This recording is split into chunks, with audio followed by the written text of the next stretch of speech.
Olá, gente. Hoje é sábado, dia 7 de novembro do ano de 2020, o ano que está se acabando, né? Vamos torcer que ele se acabe com a chegada da vacina contra a droga dessa pandemia do coronavírus.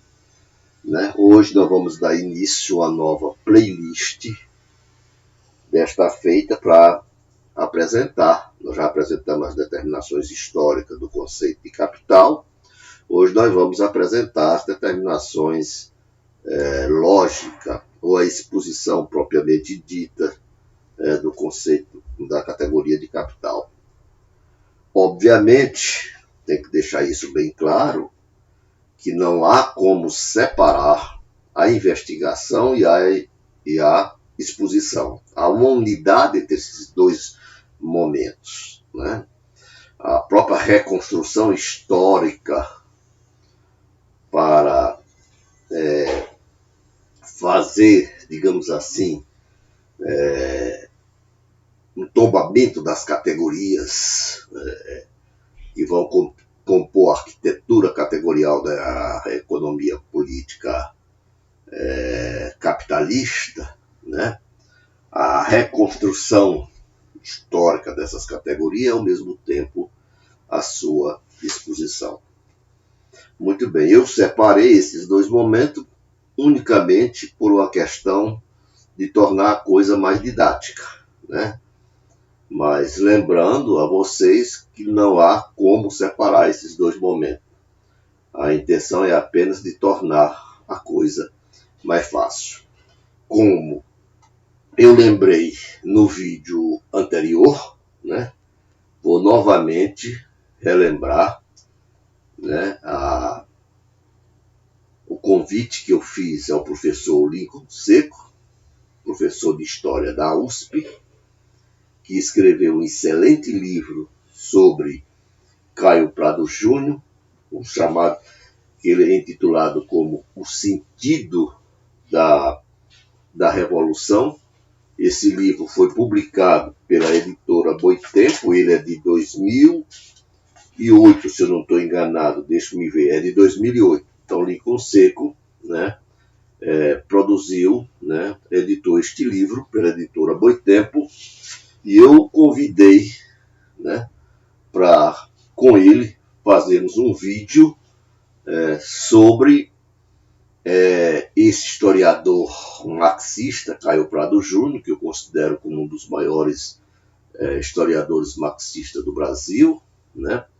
Um vídeo para dar conta de três coisas que eu acho fundamentais em Caio Prado Júnior.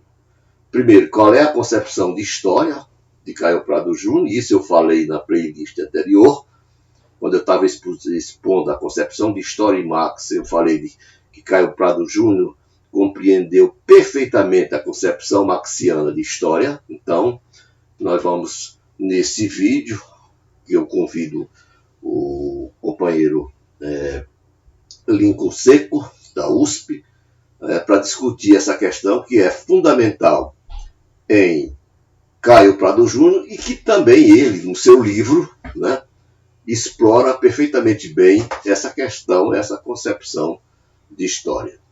Uma outra questão que eu gostaria de explorar com o professor Lincoln Seco é o sentido da revolução, qual é a concepção de revolução do Caio Prado Júnior. E no terceiro momento, né, e nós vamos falar aqui hoje, se der tempo no vídeo de hoje, é a crítica que é feita a Caio Prado Júnior sobre a sua concepção circulacionista da realidade da sociedade brasileira, do Brasil colônia e do Brasil no seu desenvolvimento posterior, né?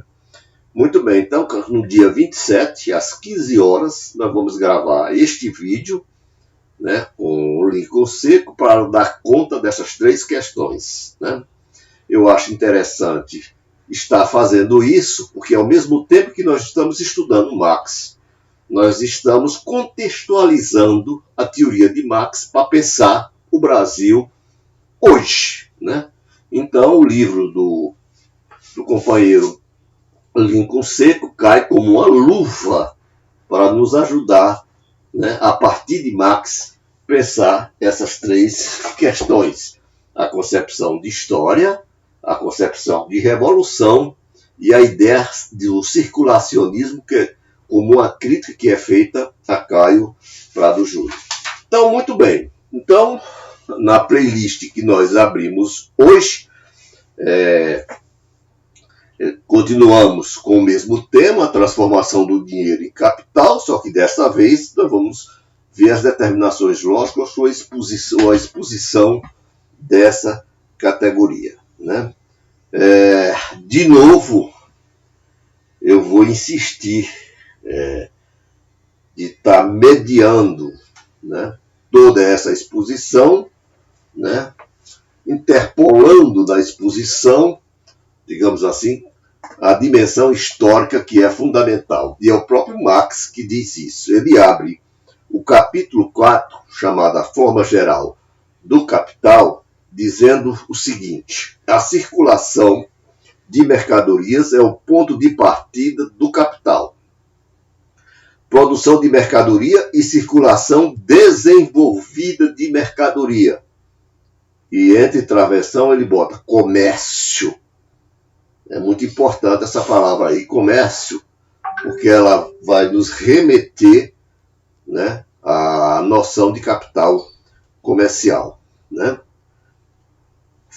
Formam, diz ele, né, a circulação de mercadoria e o desenvolvimento das mercadorias, o comércio, formam, diz ele, os pressupostos históricos a partir dos quais o capital emerge. E logo em seguida ele diz: o comércio e o mercado mundiais inauguram no século XVI a história moderna do capital.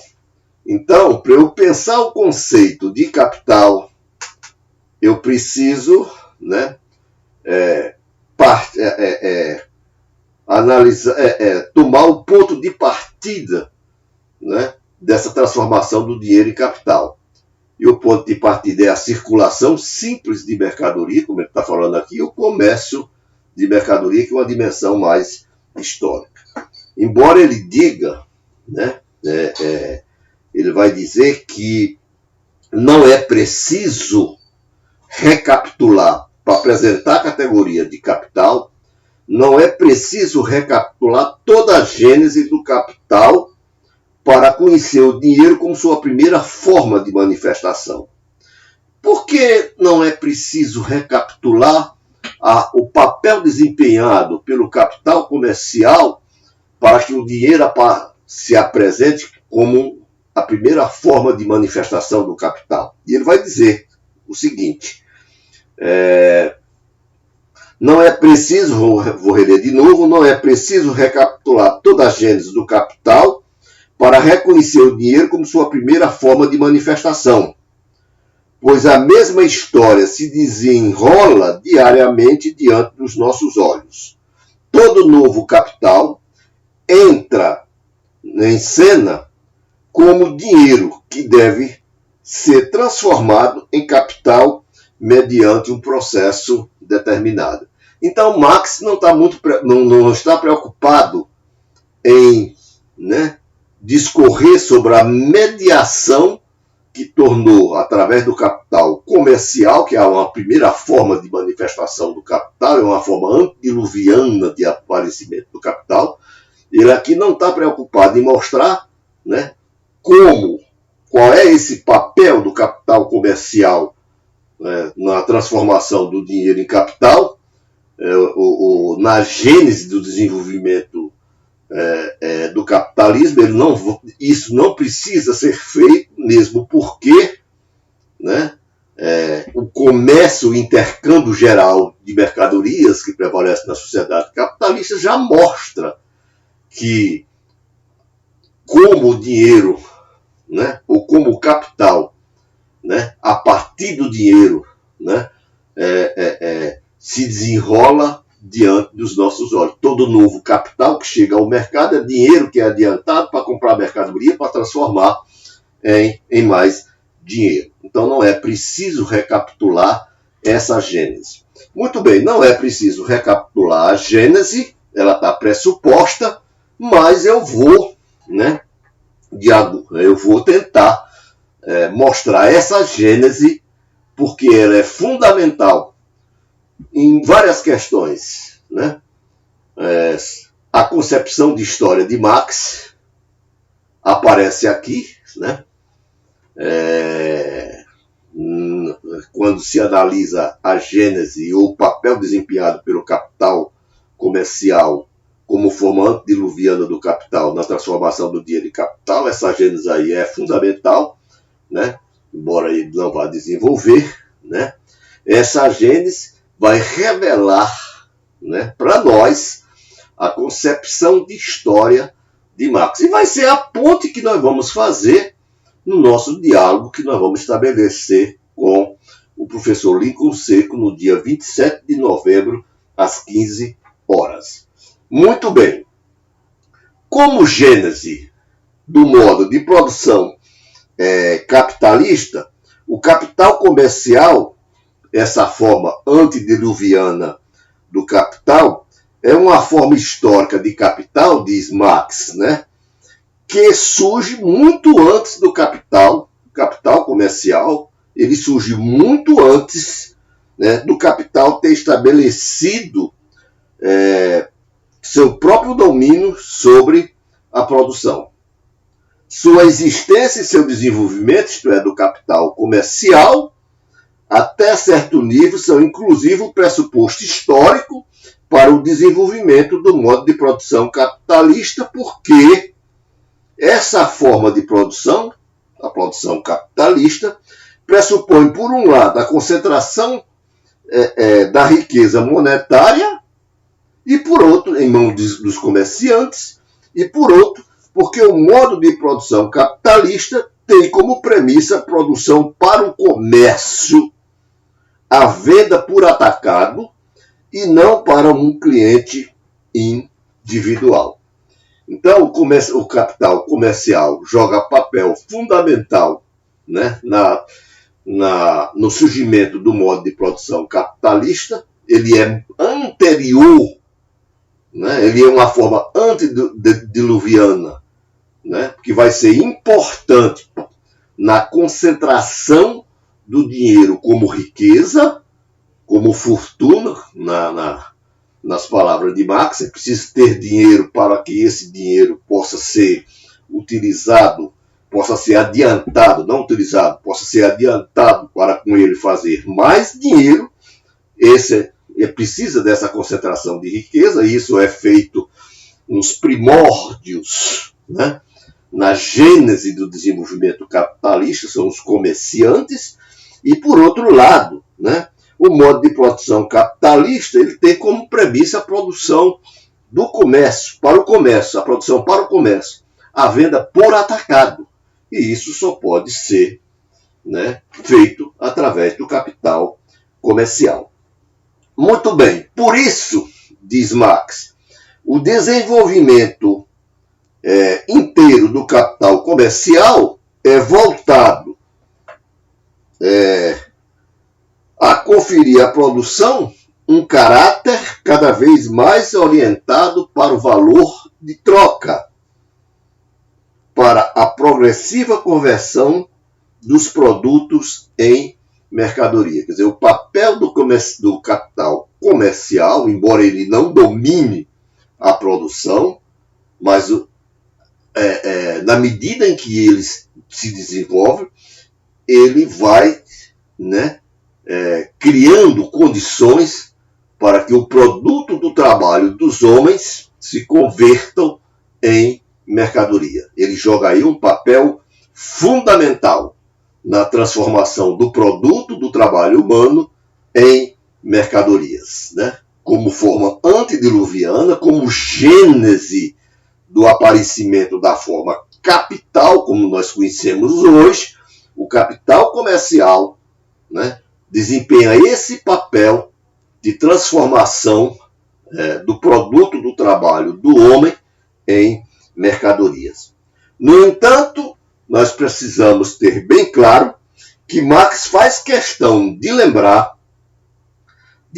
que o desenvolvimento do capital comercial, abre aspas, isso é Marx que está falando, ele está falando isso no livro 3, na página 371 do Capital. Ele diz, portanto, que o capital comercial, considerado por si só, é insuficiente para explicar e efetuar a transição de um modo de produção para outro. Isso está no livro 3 do Capital, na edição publicada pela Boitempo, de 2011. Sendo assim, em que medida o capital comercial, estou perguntando, é capaz de provocar, abre aspas, a dissolução do modo de produção capitalista? Depende, essa capacidade, antes de mais nada, da firmeza e da estrutura interna deste último, do modo de produção aonde chega, aporta o capital comercial. E onde esse processo de dissolução provocado pelo capital comercial desembocará, isto é, em que novo modo de produção ocupará o lugar do antigo, que novo modo de produção ocupará o lugar do antigo, é algo que não depende do comércio, mas do caráter do próprio modo de produção antigo. Significa dizer, embora o capital comercial seja fundamental na transformação do produto do trabalho em mercadoria, já que o capitalismo é a produção generalizada de mercadoria. Tudo é mercadoria no sistema capitalista. Então, o capital comercial jogou papel aí fundamental na dissolução ou na transformação de antigos modos de produção em modos de produção aonde a relação social básica se torna a troca, onde a forma de produção de riqueza adquire a forma predominante de mercadoria. Então, o capital comercial jogou papel fundamental nessa transformação. Mas, a dissolução que o capital comercial provoca na transformação de um modo de produção para outro, não está assegurado de antemão de que, necessariamente, aonde chega o capital comercial, em alguns modos de produção antigo, ele se aporta e passa a dominar o comércio, ou transformar grande parte do produto dos homens em mercadoria. Daí não está determinado desde sempre para sempre que este fenômeno desembocará necessariamente numa sociedade capitalista. E aqui, nós já podemos fazer uma crítica à concepção determinista que se atribui a Marx da história. Podemos dizer, portanto, a partir dessa passagem do livro 3, na página 376, que para Marx a história não tem sentido único. Nada, se não tem sentido único, nada está determinado desde sempre para sempre. A simples existência, agora é Marx falando, e agora ele está falando nos Grundrisse, uma passagem dos Grundrisse, na página 416, o livro dos Grundrisse é o que foi publicado pela editora Boitempo. Nos Grundrisse, o Marx diz o seguinte: a simples existência da fortuna de dinheiro, em dinheiro, aliás, e até mesmo a obtenção de uma espécie de supremacia por sua parte, diz Marx, de modo algum, essa concentração do capital comercial, de modo algum, é suficiente para que ocorra aquela dissolução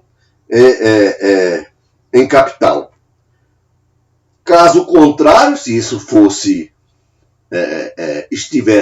se o capital comercial pudesse assegurar aonde chega o capital comercial, ele destrói o modo de produção e leva ao desenvolvimento do capitalismo, se isso fosse determinado de forma única, se isso fosse suficiente para essa transformação, né,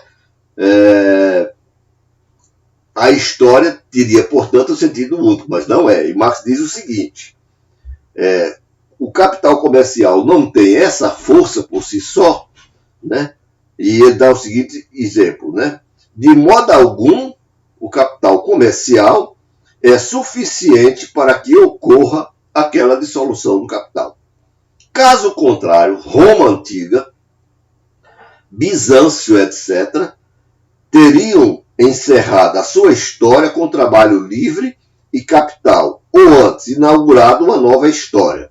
Também ali, nessas duas regiões, a dissolução das antigas relações de produção estava associada ao desenvolvimento da fortuna do dinheiro, isto é, do capital comercial, do comércio, etc. Entretanto, diz Marx, em lugar de levar à indústria essa dissolução provocada pelo capital comercial, levou de fato ao domínio do campo sobre a cidade. Então, o capital comercial, como fator importante na transformação ou na dissolução dos antigos modos de produção e sua transformação em modo de produção capitalista, não está, a sua função não está de forma nenhuma assegurada de antemão de que essa transformação fatalmente ocorrerá. Marx está citando aqui exemplos históricos nesse sentido.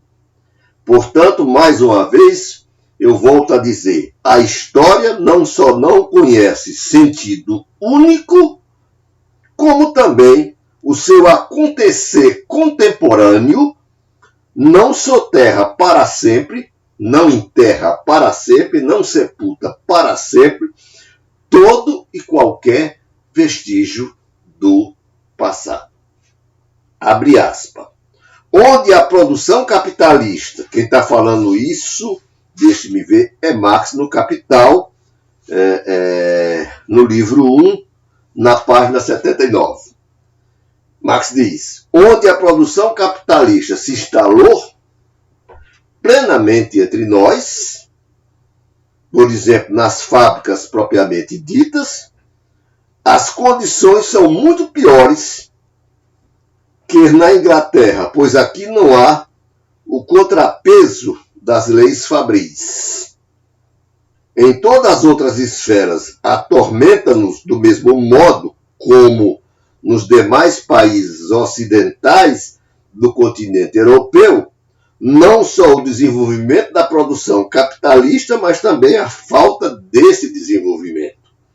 Além das misérias modernas, diz Marx, aflige-nos toda uma série de misérias herdadas decorrente da permanência vegetativa de modos de produção arcaicos e antiquados, com o seu séquito de relações sociais e políticas anacrônicas. Padecemos não apenas por causa dos vivos, mas também por causa dos mortos.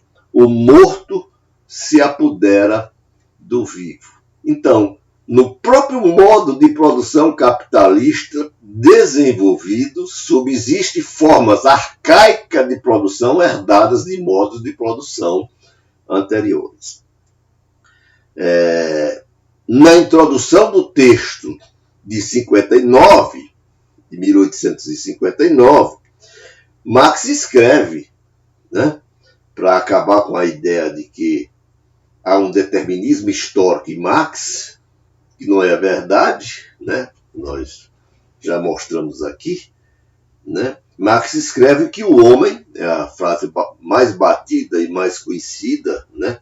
Que o homem é a chave da anatomia do macaco. Com isso, o Marx não quer dizer tão somente que, abre aspas, os indícios de formas superiores nas espécies animais inferiores só podem ser compreendidos quando a própria forma superior já é conhecida. Do mesmo modo, a economia burguesa fornece a chave da economia antiga. Feito esse registro, Marx chama a atenção do leitor para não esquecer as peculiaridades que separam essa forma superior de organização da produção das formas mais antigas. Não se pode proceder, diz Marx, isso aqui é muito importante, abre aspas, a moda dos economistas, está falando aqui de Adam Smith, de David Ricardo, Malthus e Companhia Limitada, que apaga todas as diferenças históricas e veem a sociedade burguesa em todas as formas de sociedade. Quer dizer, o mal da economia política clássica foi ter visto o modo de produção capitalista como uma forma eterna de produção da riqueza. E aí se apaga todas as diferenças, né, entre essa forma de produção com as formas de produção anteriores. Pode-se compreender o tributo, diz Marx, o dízimo e etc., quando se conhece a renda da terra. Porém, não se deve identificá-los. Como, ademais, a própria sociedade burguesa é só uma forma antagônica do desenvolvimento. Nela são encontrados com frequência, na produção capitalista, relações de formas precedentes inteiramente atrofiadas, ou mesmo dissimuladas. Por exemplo, a propriedade comunal. Por conseguinte, se é verdade que as categorias da economia burguesa têm uma verdade para todas as outras formas de sociedade, isso deve ser tomado com grano salis, com um grão de sal. Elas podem conter tais categorias, de modo desenvolvido, atrofiado, caricato e etc., mas sempre com diferença essencial. Então, se você não, né, busca, você pode falar, Marx diz, a produção, em geral, é uma abstração razoável. Mas, ele diz, a abstração é razoável. Por que razoável? Porque é preciso levar em consideração as diferenças específicas que a produção assume em cada forma histórico-social de organização do trabalho. Né? Quer dizer, sem buscar aquilo que é próprio de cada sociedade, Marx não poderia ter pensado, né, o que é próprio do capitalismo e, portanto, não poderia, né, a partir do capitalismo, analisar ou ver a partir dessa forma superior, né, a chave, né, das formas anteriores de produção. Então, aqui já fica claro, né, muito claro, que, né, em Marx a história não tem sentido único. E outra coisa que fica claro também, né, é que a história, né, no mundo contemporâneo, no capitalismo, né, não se apaga para sempre a história passada. Ela permanece no modo de produção capitalista de forma dissimuladas ou atrofiada, né? Quer dizer, ela nunca aparece de forma pura, né? E isso é importante entender isto, né, para que se possa pensar, né, devidamente, né, outras questões atinentes, outras questões de natureza política, como a questão da revolução. Então, nós vamos ficando hoje por aqui e na próxima semana nós retomamos esse desenvolvimento, né, essa concepção de história de Marx, o papel do capital comercial na dissolução dos antigos modos de produção, mostrando que esse papel não é suficiente para garantir a passagem de um modo antigo de produção a um modo de produção capitalista, e isso deixa claro logo que a história não só não tem sentido único, como também a história contemporânea não apaga totalmente, né, vestígios, né, das formas precedentes, das formas históricas precedentes das relações de produção, né? Quer dizer, né, a história não tem sentido único e que também no mundo contemporâneo a história não está, né, o desenvolvimento histórico não está de todo apagado, né, desaparecido, né, sob os escombros da sociedade moderna. Ele está lá, presente, atormentando os vivos, ou como Marx diz, né, o morto se apoderando dos vivos, né? É isso aí. Então, na próxima semana, nós retomaremos essa discussão a partir daqui. Lembrando que, para estudar, para expor o conceito de capital, eu não preciso recorrer a essa gênese histórica. Mas eu estou fazendo isto, né, para que o leitor tome consciência do que está subjacente ou pressuposto à exposição do conceito de capital, tá? Até lá, então, um abraço e até o próximo sábado. Tchau, tchau.